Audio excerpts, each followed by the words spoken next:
Tigilan mo na itong palabas mo!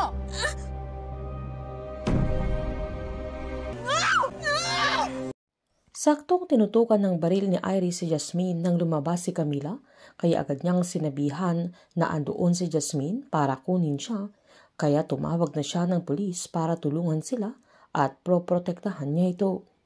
Sinabihan naman ni Lily ang anak niya na sinabihan na niya itong huwag maniniwala sa mga pinagsasasabi ni Iris dahil hindi yun totoo, pero sinabihan ni Iris na masamang tao si Jasmine. Nang inabot ni Jasmine yung kamay niya kay Camila ay hinampas ni Iris ng baril, kaya agad namang natumba na agad namang nagmakaaway si Camila sa ninang niya na tumigil na ito pero niyaya siyang lumapit sa kanya. Agad binili ni Jasmine ang anak niya na kahit anong mangyari ay lagi niyang tandaan na mahal niya ito, kaya agad namang sinuyo ng Iris si Camila na lumapit ito sa kanya pero tumakbo ang bata papalapit kay Jasmine. Sabay niyakap niya ito. Sinabihan ni Jasmine ang anak niya na tumakbo na sa labas dahil hinihintay siya ng mami niya, at nang subukang hablutin ni Iris ay nakipagagawan si Jasmine ng baril, sabay tinulak niya ito at agad tumakbo papalayo. Bago pa makalayo si Jasmine ay nahabol siya ni Iris sa may labasan, kaya nagpaputok ito ng baril na agad namang huminto si Jasmine nang saktong dumating si Sandro, kaya tinutukan niya ng baril si Iris na agad naman niyang binaba yung baril niya, pero biglang dumating yung guard niya na agad binaril ni Sandro dahil nanlaban ito. Sinubukang barilin ni Iris kaya dumipensa naman si Sandro na naitulak niya ito at nagpanggap na nawalan ng malay. Agad namang lumapit si Jasmine at sinabihan niyang itigil na niya ang palabas niya, sabay tinulungan niya itong tumayo, pero nagulat siya nang makita niya ang dugo sa kanyang kamay. Napasigaw si Iris dahil sa dinugo na ito na agad namang tumawag ng rescue si Sandro.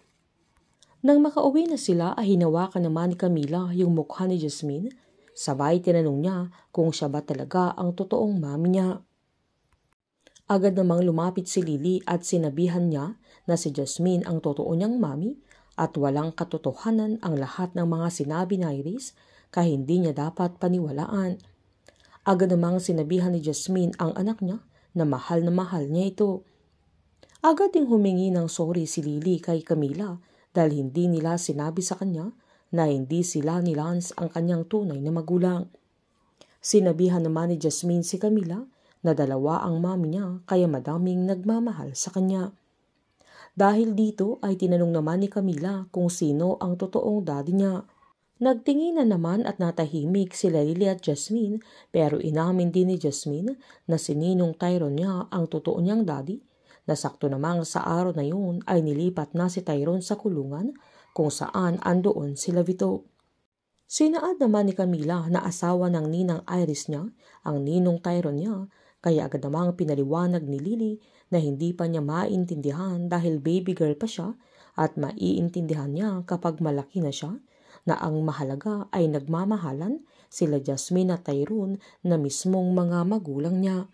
Unti-unti nang natutupad ang kahilingan ni Jasmine na hindi man siya sigurado kung mamahalin siya ni Camila gaya ng pagmamahal niya kay Lily, ay masaya na din siya dahil tanggap na ni Camila na sila ni Tyrone ang totoong mga magulang niya at naniniwala siyang mabubuo din ang pamilyang hinihiling niya. Painit ng painit ang mga tagpo, sabay-sabay po natin subaybayan ang huling 7 episode ng Lavender Fields dito lamang po sa aking channel. Patuloy lamang pong manood at mag-subscribe para ma-update po kayo sa mga susunod na episode.